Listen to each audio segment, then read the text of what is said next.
Good afternoon, everyone, and welcome to the McShin Foundation's award-winning podcast, Get in the Herd. We are here today with several folks from Aware Recovery. We're going to be talking with them today to see exactly what they are, who they are, what they do, what they're all about. We kind of threw this show together last minute. I want to give a special shout out to Mr. Lane Weatherholt for putting all this together for us. So yeah, um, let's go ahead and start the show. Whoever would like to start, feel free. It's kind of just an open conversation. Yeah, I am the aforementioned Lane, and um, really glad to be here on the podcast today. Thanks for letting us come on here and kind of take over. And it's really cool to have the team here.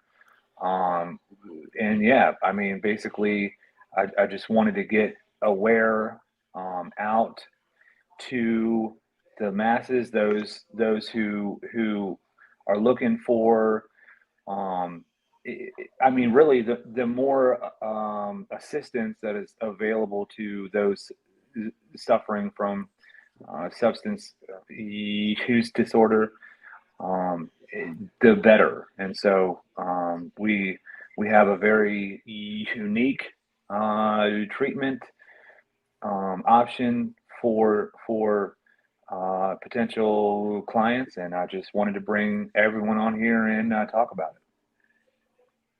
Excellent, excellent. Um, I want to go to Tucker real quick. Tucker, tell me what it is that you guys do. I know here at McShin we have the peer-to-peer model. That seems to work for us really well. You guys are a little bit different though. Tell me what it is that you guys do. So yeah, we actually do a lot of the peer-to-peer type stuff. What separates us from the rest though is we're like an in-home treatment center. We create the client's home to be the treatment center. A lot of people, including myself, get nervous when they hear that because a lot of the triggers happen inside of a client's home. Sure. But it's the thing that makes it work so well is for me personally, my biggest struggle was when I came home from treatment.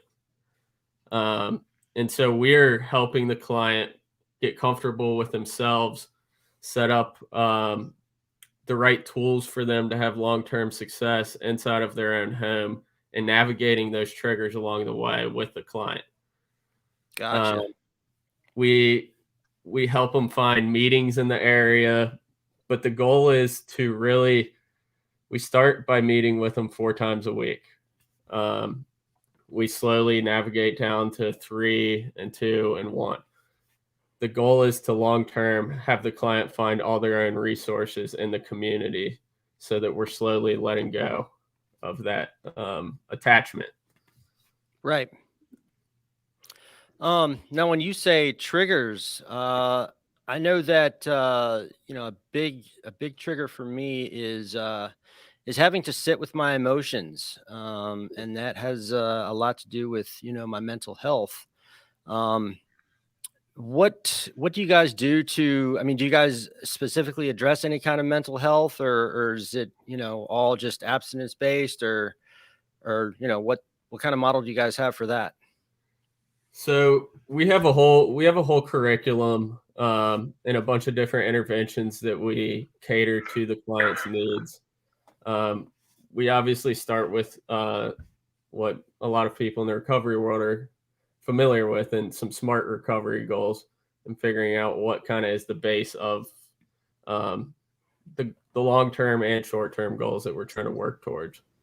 Okay. Um, we do outsource most of the mental health type stuff. We're here to focus more on the substances. Okay. Uh, a cool part of our program though is we we're not a completely, you don't have to be completely abstinent to still be a part of our program. A lot of programs instantly will kick you out if you relapse or Mm-hmm. your recurrence, as we are now transitioning towards. And we use that as a learning experience. We think that recurrence is actually one of the best times for one of these interventions to be slid in and work towards a new goal. Okay. But to answer your question more specifically, yes, we do outsource a lot of the mental health stuff inside of the enrichment community. Gotcha. Awesome. Hey, Jack, welcome to the show. Hey, thanks, Justin. Happy to be here. Absolutely. Good to This is see you. Good cool. to see you. See you. Holly, I'd like to hear from you. What is it that you do over at Aware? Well, I am actually one of the new hires at Aware. So this is actually Jack, my fourth week. So I'm very excited. I am a certified recovery. Oh my gosh, I'm certified recovery Advisor. I'm advisor. Thank you. I was like associate. That doesn't sound right. Oh my goodness. Sorry.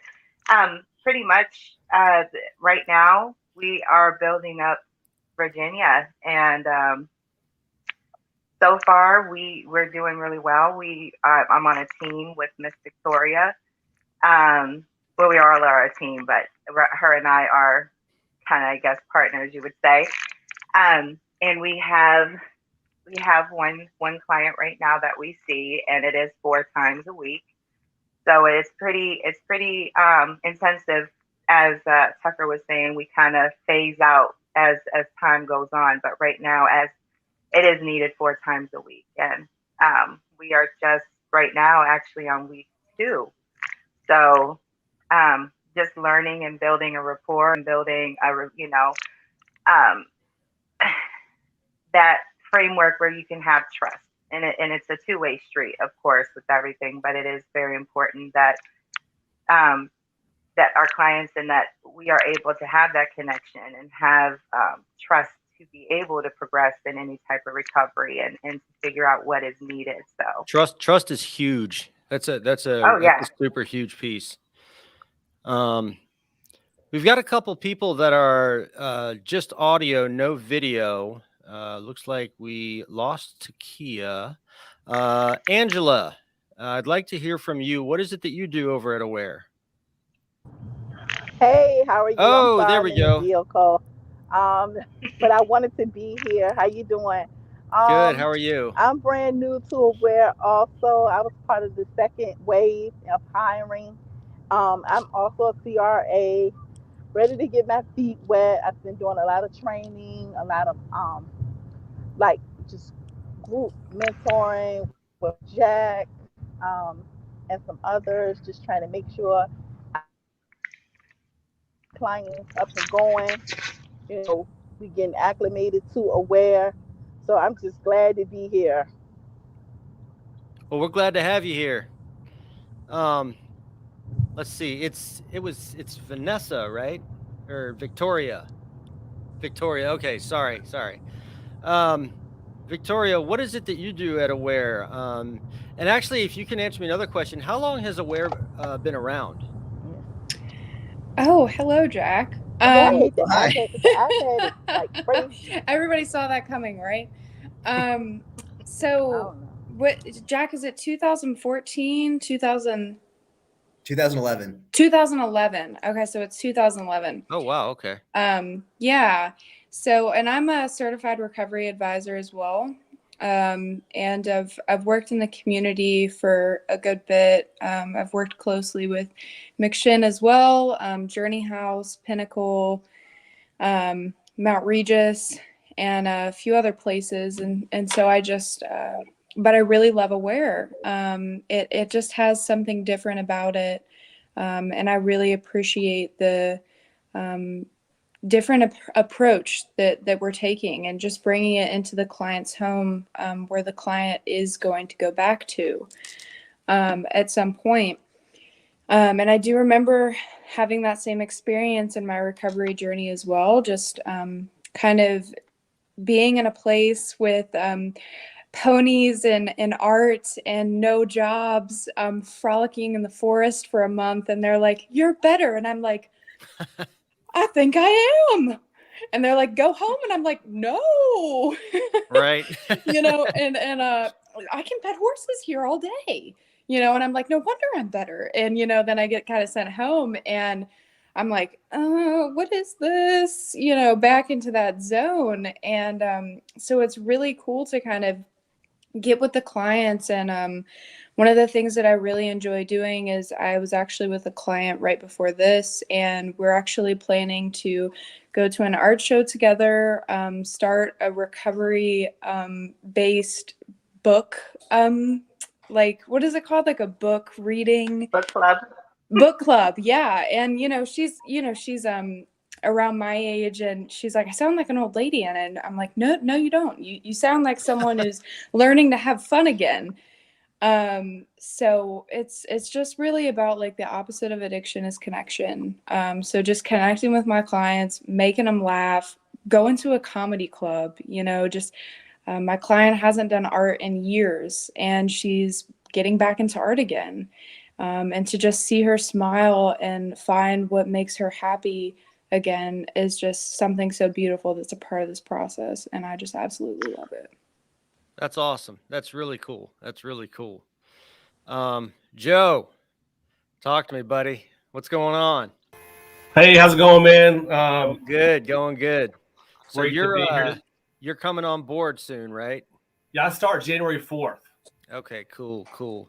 Now I got a question for you. Is there any type of, like, training or anything that you have to go through, or any kind of certification that you have to go through to what is it? A certified recovery advocate.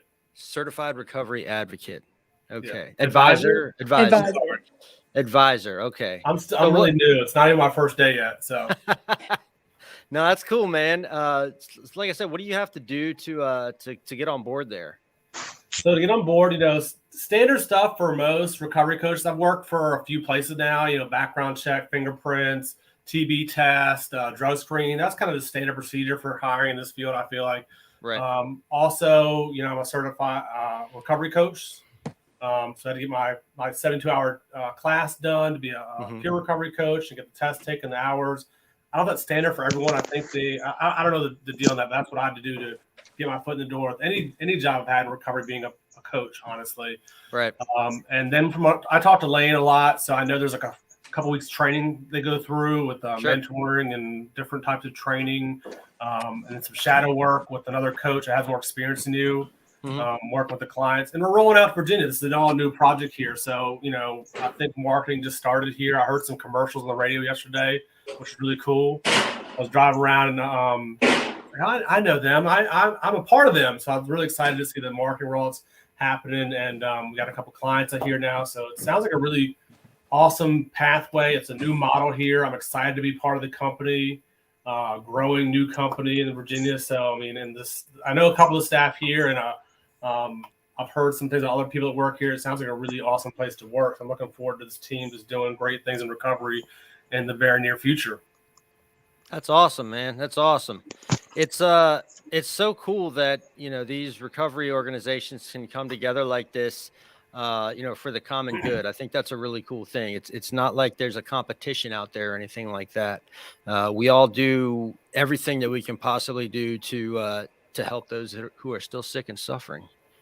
Yeah, I totally agree. And I talk about that a lot because I started my journey working at McShin as far as this field goes. I got a rehab, like Victoria's saying, and was scared to go home.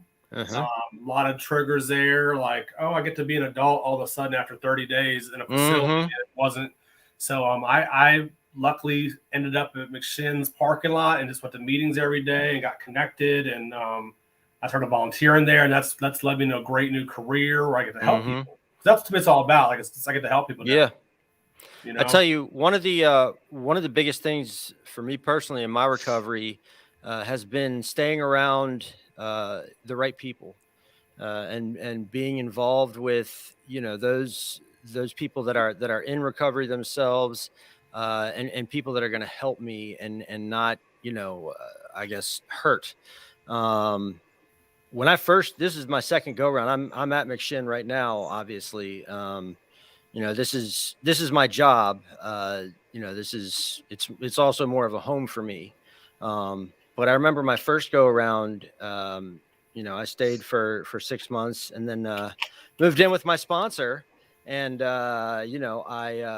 I relapsed immediately after moving out, because I hit the real world and it was just, oh, I don't have to pee in a cup anymore. So I'm gonna do fun things because I have control over it, and I'm recovered. Um, and this time around is a lot different for me, because I've stayed here. I mean, I don't live in the housing anymore, but I've stayed here at McShin and working and everything, and that keeps me grounded. That keeps me focused. It keeps me around the right people, and my whole group of friends has changed completely. The first time I came through, I didn't hang out with anybody that was in recovery. Like I said, I moved in with my sponsor, but then I immediately got a girlfriend, and we started using together really, really quickly. Now I've I've gotten back together with that same girl, but the beautiful thing is both of us have actually stopped using. She doesn't suffer, from any kind of addictive qualities or anything like that. But she was a drinker. She liked to smoke weed, that type thing. And she stopped all of it. And she did that because, I guess our relationship was more important than, those substances, which was awesome. Here at Aware, we like to call that an ally. An ally. I like An that. I ally. like that. Yeah. That's definitely what my girlfriend has become. She's become a huge ally, and she really supports my recovery, which is awesome. It was crazy for the holidays. I was really thinking about it, and this is the first Christmas season that I've spent clean in a very, very long time, and I was really excited because I was like, holy shit. I was like, I can buy presents for people because I have money in my pocket and I didn't spend them all on drugs. I can show up to relatives' houses and actually be present and not have to worry about, calling Steve to make sure that he was home so I could go get my shit, like it was it was just a totally different experience, and it was awesome. I wouldn't trade it for the world. And we went over to my girlfriend's parents' house, and when we got home, her mom sent her a text that was just like, Justin looks so much better than the last time we saw him. He looks healthy. He's gained weight. He was Not a Gumby. talkative. And I was just like, not a Gumby. Exactly. Yeah. When I've got almost a year clean right now. And when I first showed up to McShin this last time, I looked like I was made of rubber. I had no muscle mass. I was basically all skin and bones. My face was sunken in, and yeah, everybody called me Gumby. It was fantastic. But that is no longer the case. So that's a little bit about me and my journey. Jack, you've been waiting down there at the bottom of the screen very patiently. Jack is the man. I want to hear from you. I'm just a man. I'm just like a man in charge, though. I'm just a man. Just a man over here.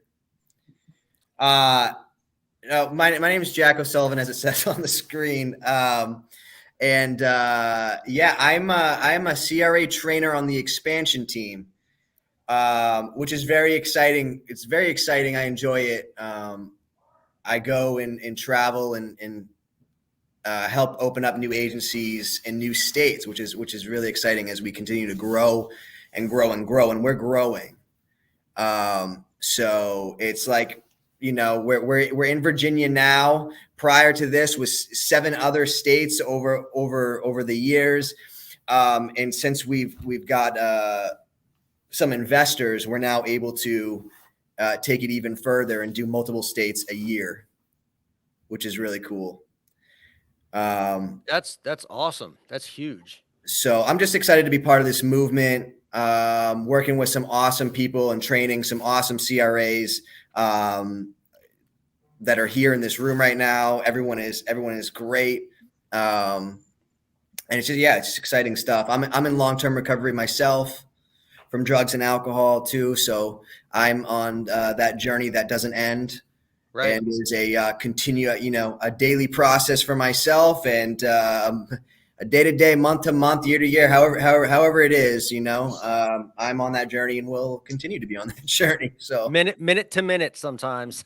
sometimes, yeah, exactly. And just talking about what you were talking about having money in your pocket on Christmas to buy gifts. Crazy, right? It's crazy. It's the craziest thing, and it's really such a nice feeling to be like, oh wow, like people got me gifts and I can actually get them gifts. Yeah. Or I was getting gifts and I would be like, hey, like here's a $2, I don't know, like a $2 toy. Yeah. Or $2, I don't know, but like, I'm sorry I didn't get you Christmas presents. Yeah. But that's what I got, and I'm just feeling horrible about it all the time. Yeah. Or giving your family cards that you drew on like a piece of like a cardboard box because this is my Christmas present. Merry Christmas, Okay, so I don't know if you guys can relate. I'm sure you can. My parents gave me cash. Cash money. Like, wow. Yeah. So I went to see him, I don't know, like 2 months ago, and I've been carrying around this wallet. So my girlfriend bought me this wallet that has like our silhouettes like imprinted onto the wallet. It was a really cool wallet, and I really didn't want to get rid of it, but it just fell apart. It was like I said, fantastic wallet, but the thing was just in bad shape. And the last time I went over to my parents' house, I pulled out this wallet for some reason, and they just looked at it and they were just like, dude, come on, man. Like, you're not in high school anymore. Let's tighten up. And I was like, look, I'm not getting rid of the wallet. I love the wallet. It's special to me. I'm keeping the damn wallet. So for Christmas, they bought me a wallet, and inside of the wallet was a crisp $50 bill. I can't remember the last time that I actually got cash for any holiday, birthday, anything, because they're like, we know exactly what you're going to spend that on as soon as we give it to you. Like I would get the cash and literally start dialing the number. Oh, gotcha. Yeah, but it was crazy, and they trusted me, and that was a really, really cool feeling. I think absolutely. I think, like, just to kind of touch on what Joe was kind of sharing on about the training. I mean, I think, and not to give away too many trade secrets, but one of the things that Aware has really focused on, which for me, and I also have worked at many of the community options as well. There has been a lot of focus on our well-being. It's been a lot of focus on like self-care and recognizing signs of burning out, because when you are constantly giving to others and your cup runs out. And so to have a company really focus on how to keep my cup full was really cool. Doing things in training like meditations, reading the 4 agreements, mandatory find other support groups to go to, which is not a terrible mandatory thing at all. Like, how dare they encourage me to better myself? Right. And then I think the way that they've picked the team really has been a fascinating thing to me as well, because each one of us kind of is, we're all kind of the same, but we're kind of vastly different too. Like we some of us, I mean, not to put anybody's business out there, but some of us don't go to meetings at all and have found a different pathway of recovery. Some of us have done maintenance, so we understand the importance of maintenance. And so just to have this eclectic team, which they then pair with the client properly, is such a, because my experience has been you take care of 75 people and do it now, and it's like, holy shit, I don't know how to, and now I'm exhausted and I'm crying in the corner at night by myself. Like, so just the amount of care that Aware Recovery Care puts into the whole operation is really, really cool. Yeah, that's one of the things that I love about working here at McShin.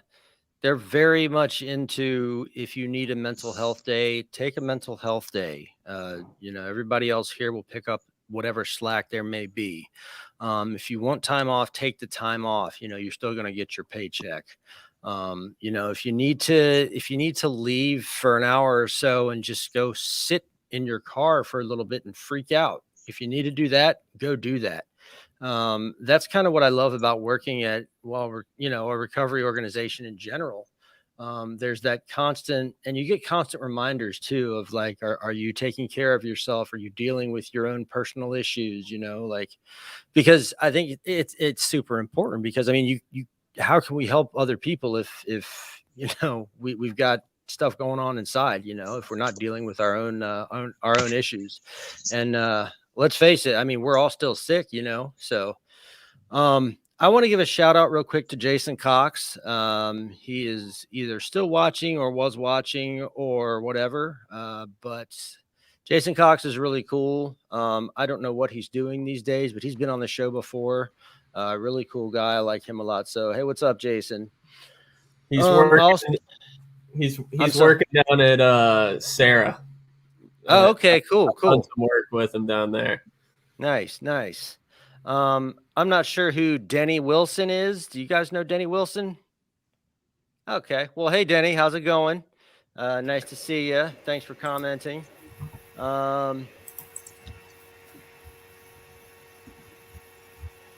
yeah. Let's hear. What I want to hear is some personal journeys. If anybody has has any kind of like personal journey stories that they want to share, or any kind of like advice or anything that you may have learned, because we've got a lot of viewers. Our biggest audience is actually in we lost Lane.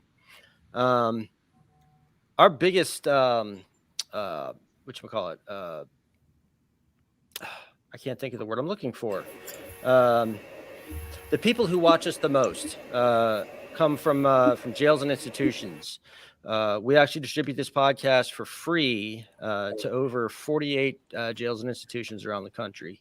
And those folks are all struggling. And this kind of gives them a hope shot, Does anybody have any kind of, hope shots for those that are watching, that are incarcerated right now, that are, struggling with their own addictions or trying to get clean, or what have you? Anybody feel free to jump in and answer. I can talk a little bit about on some of my recent experience. Sure. So I've done Aware definitely has kind of helped me to like branch out in my like ways that I recover. Through working with Aware, I did learn of some new different types of meetings and decided to give them a try, so that I didn't go to a client and be like, hey, you should try this. I've never done it before.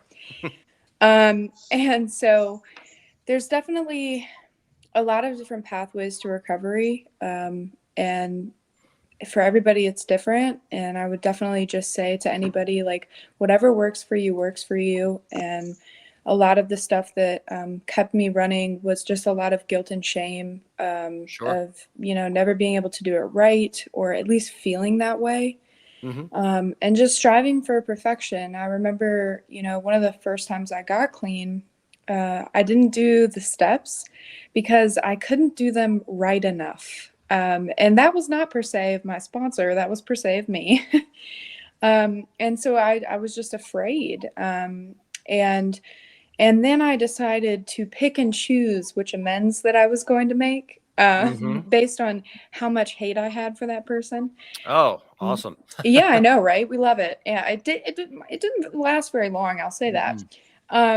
But I really did. It lasted 4 years, but it was 4 years of sick and suffering still. So and but I was still, self run will riot. I wanted to do it my way. And I didn't even realize that I was doing it that way. And it took a lot of being able to just kind of look at myself in a different light. And then, like, when the light shines on anything dark, the darkness becomes the light. So I just, this different time around, I actually started making amends and healing all of that like pain that was really inside me. And I realized actually that I was actually the only one keeping me sick with all this hate inside of me. And I was so angry. And I was a victim. But I would walk around and be like, I'm a survivor. Let's talk about it. But Right.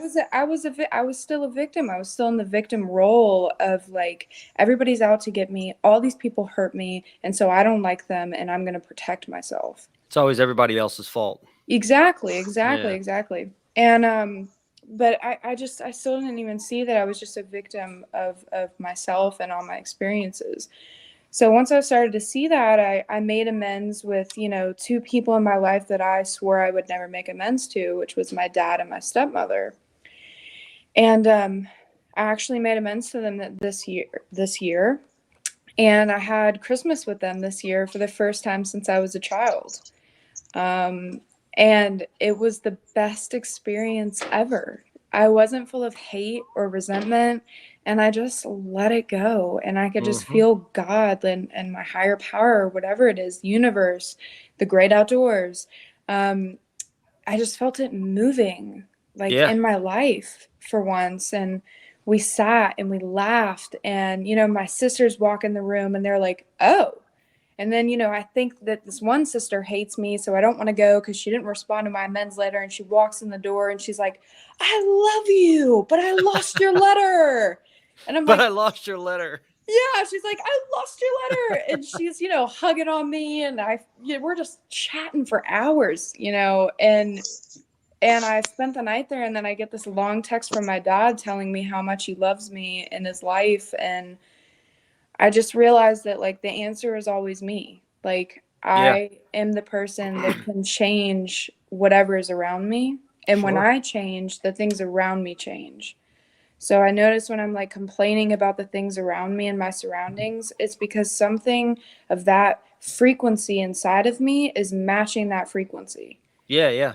And so it's like attraction, like the law of attraction. And so I noticed when I finally started changing me, I stopped complaining that everybody was so crappy because I was attracting those people on that level. So these different cool people I started meeting, and I was like, wait, everybody's not like that, Right.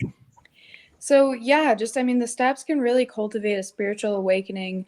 When I sit down with another person with a substance use disorder and just banter back and forth and have somebody tell me like, no, you definitely were being selfish, dishonest, self-seeking, and I go, holy cow, so I guess that's all I have, but I figured that might help somebody. So Yeah, absolutely.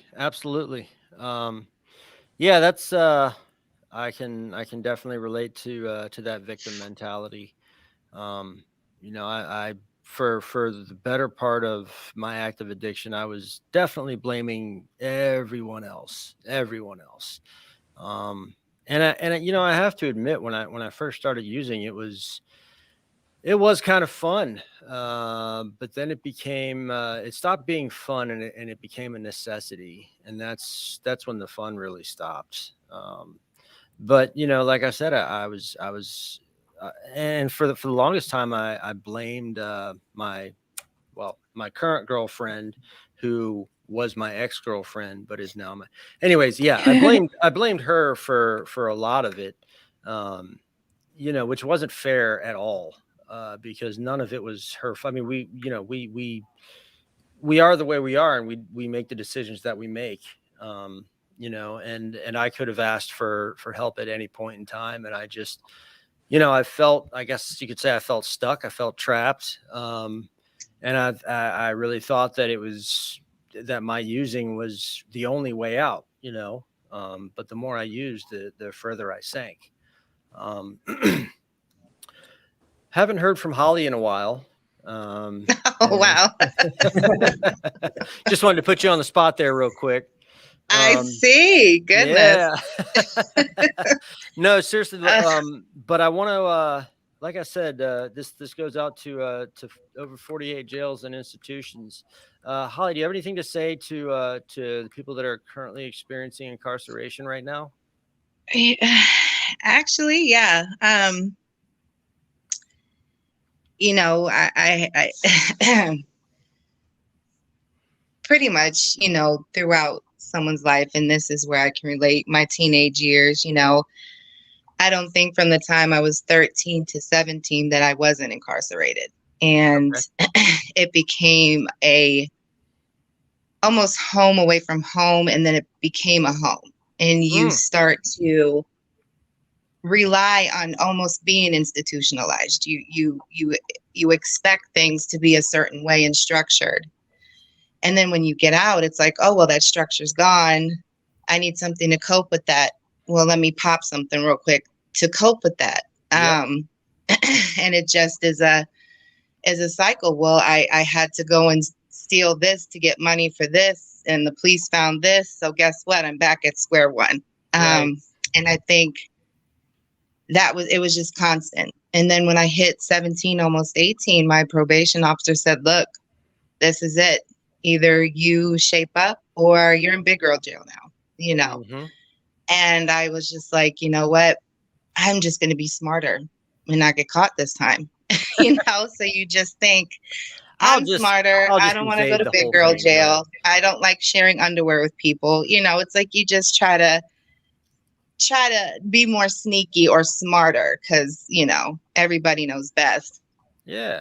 But, you know, it's then you have real life, and then whatever this life is, and what you deal with, you know, you start medicating is what I did, is kind of medicating to deal with this life, to, you know, just be able to cope with a lot of different things, a lot of losses. And then, like you said, you start using because of everyone else. Well, if they didn't do this, I wouldn't be so upset. I wouldn't be angry. I wouldn't need to take this. I wouldn't need to have something to go to sleep or go to sleep or not go to sleep. You know what I mean? So it is that, you know, I definitely harbored a lot of anger, a lot of just rage. And I think it just became a point where, you know, my rage overtook who I was, and and I no longer was Holly. I just was rage, right? And rage with an addiction, pretty much, you know. So, it got to a point, actually, 2016, you know, where you just are like, you know what, I'm just done. I'm done. Yeah. I can't. I think I've hit my limit, to where I just want to be whatever this normal is. I don't know how to be normal. I don't even know what normal is, but this shit isn't it. You know, what I'm doing right now is not it. So I took it upon myself, actually, to call actually a place here when I moved here in 2015. And I was like, hey, can you see me? And I just went from there. And I was outpatient, you know, and I just kind of fought the man the entire time. And I was like, you know, I know best. I don't need, you know, recovery groups. I don't need AA. I don't need NA. I'm embarrassed. I don't want anybody to see me, you know. So then it becomes a whole other reason. Right. And I think just with some people, you just are tired of being tired. And I think that's exactly what landed me where I was at. But now I'm able to take that tiredness and I make it into my strength. And that's what makes me go on every day and keep going and staying positive, because it's hard. If I can sit here and tell you that it's easy being positive, no, it's not. It's not. It's not easy. It doesn't come naturally to everyone, you know. But the one thing, you know, every day. Yeah. The one thing my old counselor used to tell me, you fake it till you make it, and then you start believing it. And I'm telling you, I'm a great ass actress because I'm starting to believe it now, So there's Awesome. my story for being put on the spot, Mr. Justin. Thank you. That's good stuff. That's real good stuff. Tucker. I'll jump in. Yeah. So yeah, I at 20 years old, I had to do my first sentence in Henrico East. I did that RISE program out there to knock off a few weeks of my sentence. And to me, coming out of jail was 10 times harder than coming out of treatment. Both of them institutionalize you, but coming out of jail with a felony made me feel like, what do I have? Like I can't even get a job at Home Depot right now. How am I going to get on my feet? I'm lucky and I had a family where I could go back and live with them and they were supportive and all that. But I basically told them to screw off because I was so depressed. The thing that really made the change for me is I had a shift in my mindset where it's time to actually start listening to the people in my life. Like I got to find those right mentors and I got to actually listen to them and not just like Holly was saying, not just tell them to screw off. I know better. But actually listen to what they have to say because there's a reason that they are where they are and I am where I am. Yeah. So I am that person that Lane was talking about that found his recovery not through the 12-step program. I probably do 2 a year, but I've created my own thing that works for me. And for me, that was finding those mentors, having lunch with them once a week, working out 6 days a week, healthy eating patterns, and being open with my communication with my family, my friends, and really making that circle of people a lot smaller. Yeah. Not being so focused on being the guy that everyone wants to hang out with, but being focused on the guy that people want to come to when they're in a time of need. Sure. And then on that same note, something I really struggled with, especially when I got out of jail, was the life I was living prior to jail was full of excitement, parties all the time, like being the life of the party. And so, yeah, life is boring when you change that pattern. But I look at the people that I've surrounded myself now that are successful. Their life is a lot more boring than my life was at 19 years old. But you know what? They have a bed to sleep in every night. A lot more boring than my life. They don't have to worry about paying the bills at the end of the month. They don't have to worry about a relationship falling apart because some stupid decision they made the night before. Right. And so I finally had the clarity that that's the life I do want to live because that's the life I grew up with. And surrounding myself with those people that are going to continue to push me to be the person that I know I'm capable of being. Yeah. So yeah, that's good stuff. I don't have anything to add to that. I think you kind of hit the nail on the head there. Life is I don't know, life is definitely boring, but at the same time it's for me it's just because I'm clean, I've found that I tend to want to take on a lot more responsibility. I want to kind of conquer the world. I want to do all the things that I couldn't do when I was using. Like just even small things like I want to take out a loan to buy a vehicle, little things like that. That I just never did when I was using because I never gave it a second thought. I was like, oh, I have a car, so that gets me back and forth to the drugs and back, so I'm okay with it. But now it's like, well, I want to have something nice to be able to, like, take my girlfriend out in, and I want to have something nice to take to and from work, just little things like that. And it's, I don't know. I got excited about a garden hose the other day because, that's because I'm probably 41 years old now. Yeah. Yeah. So things. yeah, What are you exactly. talking about? Can I jump in real I quick, get Justin? excited for coupons. Yeah. You said boring, man. I hate that word boring because before my life was chaotic and unmanageable and crazy, So like now my life isn't boring. It's stable. It's healthy. Yeah. It's consistent. It's quality. It's not boring. Like when I look at it from one side to the other, I'm like, it's different. But I like to use the word boring because like this is the life I deserve. This is the life I really wanted. Like growing up as a kid, I didn't say, oh man, I can't wait to be a junkie and have no money, no friends, and a shitty life.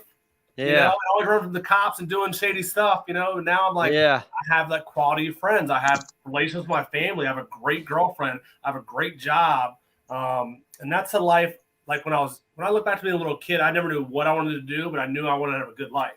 Right. I want to have a family and friends and stuff like that. So even as a kid with all the crazy imagination, I still knew I wanted like those things. I just don't like to describe them as boring because it like adds a stigma of like, oh, recovery's lame. Like, I don't know. So, and as far as just touching on the topic of like people in jail, and I know these podcasts go to a lot of those people out there, and I'm glad they get something to watch, because I've not been to jail before, luckily. Not yet. I always say yet because you never know. You can go back. You never know. You can have a reoccurrence and wreck it all in a day. But I've been working in treatment for a while, and what I notice is a lot of people that come out of institutionalization, they're so like trapped in their own ways. It's hard for them to grow beyond that, and they go to treatment and they're just like serving more time. Right. And even we kind of hit on a little bit is like, they go to the same people in the same places and do the same stuff. And it's like, I am the average of my friends. I am the average of people I hang out with. So if I come out and don't grasp onto the winners and do what those that are successful are doing and kind of getting rid of my friends and family that were negative or toxic, like I'm going to continue that lifestyle. And for me, like the one suggestion I took when I got out of treatment was change my phone number. Yeah. Like, get rid of my phone, shut down all contacts, and that has worked very well for me. My phone it's a phone full of people in recovery now. Like whether it be friends or family or coworkers or colleagues or people I met at meetings or newcomers, like that's all my phone has in it. I don't like, and sometimes I'm like, oh man, I really miss so and so from 5 years ago. I'm like, why? Why did I miss that person? Because and sometimes I'm like, I wonder if they're doing okay, if I could help them, like that whole kind of like save a person mentality. But like my life today is so full of good people I can reach out to and talk to about anything. And it's not like I get shut down. I get an honest answer. Like that to me is so much more important than just the chaos lived before. I'm just like living moment to moment, trying to get that next one in me, Hell yeah. That's awesome. But yeah, you're right, man. It's crazy to think that, but I don't really have time to be bored anymore. Just because, like I said, I'm trying to take on so many responsibilities now. And I'm trying to be present in as many aspects of life as I can, not only for me, but for other people that I wasn't there for before. Jack, how you doing, man? I'm good. Just going off the topic that you're talking about, especially talking about like boring and things like that. Like I think for me, I was so scared to get sober because I thought that like how the hell am I supposed to enjoy life whatsoever on no substance? Yeah. Like where am I going to find this pleasure? Like I don't understand, because like for me, I really hated emotions. Like any uncomfortable feeling was like, oh my God, like I can't sit with that. I can't sit with myself for like any of it. So I have to do a substance so I don't feel right. So my biggest thing of why it took me so long to get sober is I was just afraid. I was so scared to live life without it. And I didn't know how to cope. But the thing that I want to bring up is like, after going through like the pain of, withdrawing off substances and having them out of your life for a while and learning new tools, is like the brain eventually does reset itself to a certain extent, where it's like, where you used to be ingesting substances and you'd have a crazy amount of dopamine, serotonin release, it's now rewiring itself back so that you can enjoy like a chocolate chip cookie and you're like, wow, that's like incredible. Or like a meal or whatever it is, like a little event, like a stroll in the woods. And you might, like, back in addiction, really don't care about any of that. Like, I don't, you know what I mean? I'm not going to notice the beautiful night sky. I'm not going to notice the trees in the woods. But eventually the rewiring in the brain makes it so I can go for a walk and can get a little bit of dopamine, in my mind, and say, this is beautiful. This is a beautiful thing. And that's with like all the little things that happen that you can look forward to and enjoy. So I think I didn't realize that was a possibility. I thought my brain is forever gone. Like, I'm forever screwed and I can never feel good again for the rest of my life. So why am I going to get off drugs? It doesn't make sense to me. That's a scary feeling. It's incredibly scary. And I think that's a huge reason why it's so hard to get through, or to want to, take the journey, because it is life. Like, let's face it, life is hard. Like, it's very rewarding. It's very fun. Right. But it's also a really, really hard thing too. So. Yeah, for sure. That brings me back to, I got back into school my first year of being clean, and I couldn't remember anything when I was writing papers, taking exams, and I literally had to be honest with the teachers of what was going on, because I was like, I'm trying, and I had to go to every help session and really put in 100% more effort than the average student did. Yeah. But after that first year, I was watching my grades, and it was just a trajectory like this. Like, my brain started coming back. The papers became a lot easier. The exams became a lot easier for me. And seeing that reward for the hard work I'd put in on myself was the best feeling in the world. And seeing that brain coming back to me, it was just awesome.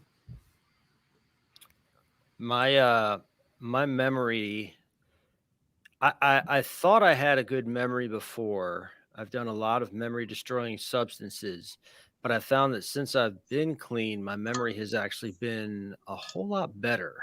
I can remember people's names. I can remember their last names half the time. I'm not just one of those guys that's like, oh, I can remember faces. I'm not going to remember your name though. Like, that always used to be my story. Like, I'll remember your face, not your name though. But yeah, I remember directions now. I never used to be able to get around without GPS, and I can actually remember directions, which is awesome. So Lane, I want you to, give a hope shot to some of those folks in jail, if you can. Listen,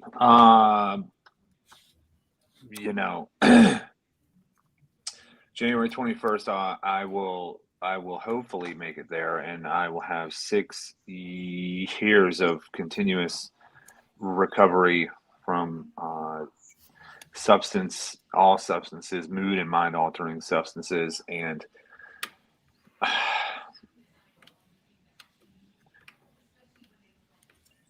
it's 5 miles into the forest and it's 5 miles out. Like,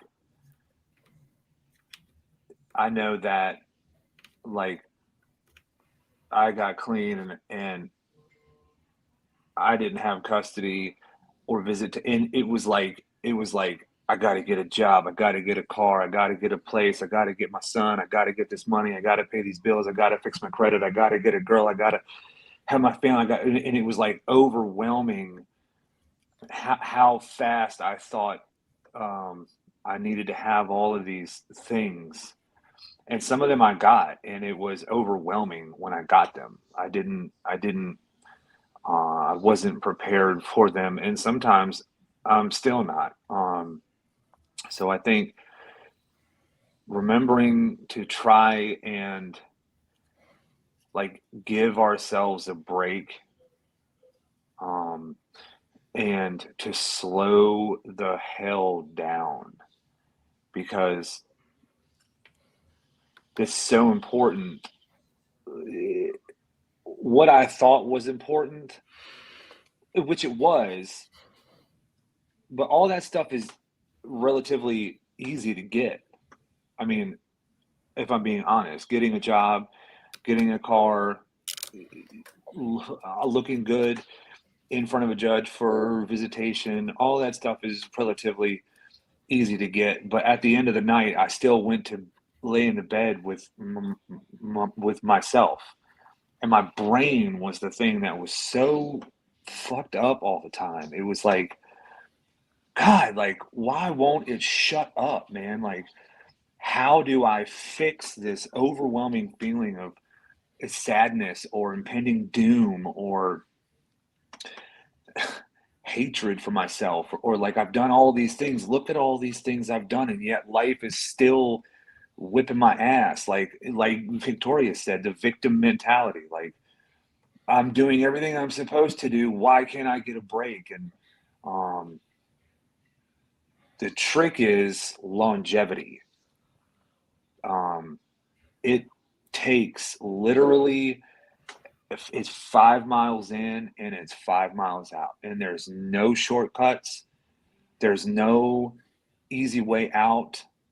Um, and so I think having some patience and some love for yourself, and some tolerance for yourself, and learning how to be receptive to other people telling me about me is, I think, one of the greatest tools that I've learned here. I mean, because before it was, you pull up on me about something that I did, you don't know me, bro. Like, who are you to, you haven't lived my life. Like, just absolutely shut down to the idea, because it felt like being attacked. And really what it is like the fear of not being good enough, the fear of not being accepted or not liked or not loved, or so it's all based in self-centered fear. It's about me. It's about, this person is attacking me because I'm a bad person. They think what I think about myself. And really, I've learned that I am not that powerful. Like, people don't really walk around in their daily lives worrying about what the hell I'm doing. It just doesn't work that way. And so when they come to me and say, hey, like, this is what you did, this is what I noticed, let's talk about it, like, really being able to look at it and look at the why. Like, why do I act that way? And it's all of this is to say, like, I've only been able to become self-aware over an extended period of time, being completely abstinent for me from all mood and mind altering substances, and working on myself. And I still, for the most part, kind of suck at it, like, my my character defects are so deep rooted in like childhood trauma, in like schoolyard trauma, and parental trauma, and sibling trauma. Like, it's so deep rooted that it's crazy of me to think that I lived with them for 3 decades, and now all of a sudden they're just supposed to be gone. And it doesn't work that way. I think becoming aware of them is the first part of it, and then being willing to work on it through therapy, through recovery, through friends, through people that care about me and have my best interest. So I think coming out of jail, and look, people say, well, if you don't do it for yourself, it's not going to work. And like, for me, I can't stand that saying. because there have been so many times that I did not do it for myself. I did it for my probation officer. I did it for my son. I did it for my partner. I did it for my mom. Like whatever it is that keeps people going in the direction towards a better life, then do it. And so I think coming out of jail, give yourself a break, man. Go slow, and there's no right or wrong way to learn, because ultimately people want to give this facade that there has to be a bubble. Oh, you're new in recovery and you have to stay in this bubble to protect yourself from whatever. And it's like I think the sooner we get back into society, and the sooner we start messing up and hurting people, hurting ourselves, you get the experience of how to deal with these things and keep going. So don't be afraid to mess up, and don't be afraid to do it terrified. And so yeah, that would be my message, is time takes time. We're not bad people trying to get good. We're just sick people trying to get well. And no matter how far down we've all gone, bro, I have seen some people do some mind-bending shit in their own process of recovery. One of these guys is a lawyer now. Like, I know this dude personally, and he went from being a hopeless junkie to an attorney of law. Like, what? So there is truly anything we can do if we want to do it. So just give yourself time and love and patience, and be open to feedback, and learn how to lay down at night, and maybe not every night whip your own ass, and just be like okay with being in bed. Just be present with, I'm tired, I'm going to go to bed, which is my goal. I just want to be able to lay down at night and say, I'm tired, good night, and not have this fucking circus permeating in my brain. And I've acquired that 70% of the time. So yeah, that's all I got. Yeah, give yourself a break. Take it slow. I like that. That's the thing. We get clean, and we start thinking, oh my gosh, I got to get all this stuff done. I've got to get all of it done. I've got to get all of it done right now, and I have no time to do anything else except for do all of this stuff. I want to thank y'all very much for coming on the show. We've been at this for a little over an hour now, which this time really flies. But yeah, like I said, I really appreciate y'all coming on such short notice. I think it's really cool what y'all are doing, and how you're doing it. Doing the in-home care and all that. That's really important, because I think a lot of people, there's that fear of coming to a place and doing a thing. And a lot of people get scared. I know I used to be scared of doing stuff like that. Anyways, Lane, I want to thank you again for kind of putting all this together last minute. I had sent Lane a message, hey, you want to be on the podcast this afternoon? And all of a sudden now we have 1, 2, 3, 4, 5, 6, 7. We had 9 people at one point with just audio. So that's a hell of a show to throw together. Yeah, so we are live on Facebook. We're live on YouTube. This will be up on iHeartRadio, Google Podcasts, Apple Podcasts, Stitcher, any of the podcasting platforms you can think of. We stream to all of them. I will have the show up probably by tomorrow. So again, thank you all for coming on the show. We've got one more comment. Let me see. And while Dave you're looking at the Hodges. comment, I just want to jump in and say, in light of this being a team that we have and doing things as a team, the idea actually was planted by Mr. Joe P. I'm just the one that ran with it. So want to give thank kudos you, Joe P. where kudos are due. Awesome. Thank you, Joe. I really appreciate the idea. Yeah. So we're gonna call it a show. And thanks again. And yeah, I'll see you all later on. Thanks so much. Awesome, everybody. Appreciate Thank you, it. guys. Have a great day. Take care. Have a good one.